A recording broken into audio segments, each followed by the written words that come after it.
بنزین رو وقتی میزنه میخواد شما مردم اذیت بشید، میخواد کارهای نظامی نیست، بنزین برای مردمه، بنزین برای اینه که ماشین‌های شما و ماشین‌های امدادی و آمبولانس‌های شما راحت در شهر بچرخه. اینجایی که الان زده فاصله خیلی نزدیکی با مکان‌های مسکونی داره، یعنی خیلی محل عبور و مرور مردم و محل اسکان و خونه‌های مردمه.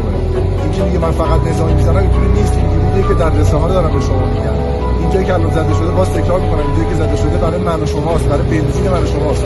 اگه نشون بده این ساختمان‌های مسکونی رو، اینجا ساختمان مسکونی جای نظامی نیست و جایی که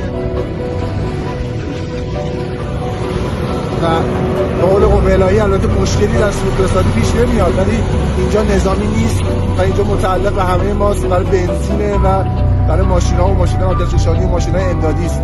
همه ما Like, share, subscribe, dan ikuti kami agar tidak tertinggal informasi menarik lainnya.